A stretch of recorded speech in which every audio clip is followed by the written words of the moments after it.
అనంతపురం జిల్లాలో లేపాక్షి ఉంది. లేపాక్షిలో వీరభద్రస్వామి ఆలయం ఉంది. ఈ ఆలయం దక్షిణ భారతదేశంలో అత్యంత ప్రసిద్ధి పొందిన ఆలయంగా పేర్కొనవచ్చును.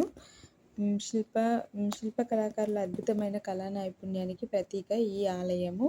ఈ ఆలయంలో శిల్ప కళాకారుల అద్భుతమైనటువంటి కళా నైపుణ్యానికి ప్రతీక ఈ ఆలయంలో కొలువై ఉన్న దేవుడు వీరభద్రుడు.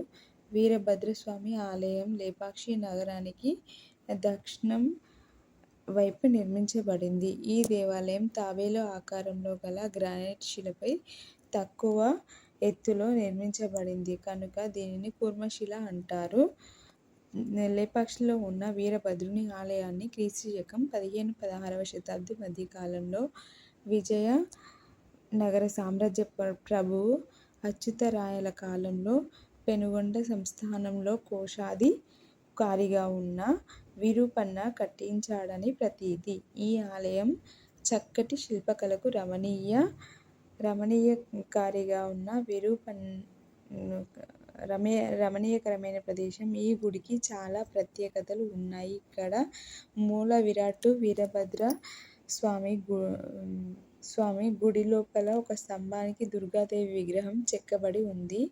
వీరభద్రస్వామి ఉగ్రుడు కాబట్టి అతని చూపులు నేరుగా పడకూడదని గుడి ద్వారం కొంచెం పక్కకు ఉంటుంది. గుడి లోపల పైకప్పు మీద ఎరుపు, పసుపు, ఆకుపచ్చ, నలుపు, నీలం రంగులను ఉపయోగించి వేసిన కలంకారీ చిత్రాలు చాలా అద్భుతంగా ఉంటాయి.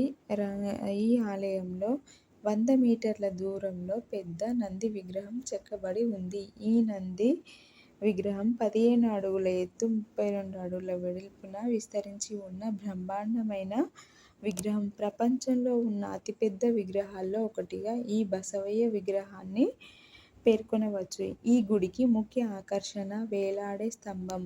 ఈ స్తంభం కింద నుంచి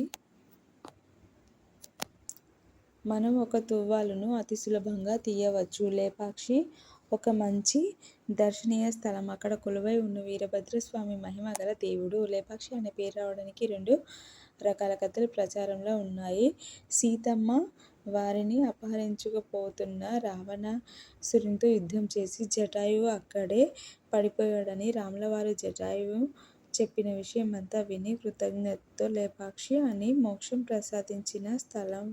అందువల్లనే క్రమంగా లేపాక్షి అయింది అని స్థల పురాణం చెబుతుంది. మరో కథ ప్రకారం అచ్యుతరాయల అనుమతి లేకుండా విరూపన్న అనే కోశాధికారి ప్రభుత్వ ధనంతో ఆలయాన్ని నిర్మాణం చేపట్టగా అతని వ్యతిరేకులు రాజు గారికి విషయాన్ని చేరవేయగా రాజుగారు విధించబోయే శిక్షను తనకు తానుగా విధించుకొని 2 కళ్ళను తీసివేసి దక్షిణం వైపు ఉండే గోడకు విసిరికొట్టాడు. అలా లోప అక్షి కళ్ళు లేని అనే పదం ద్వారా ఏర్పడింది లేపాక్షి అని చెబుతారు.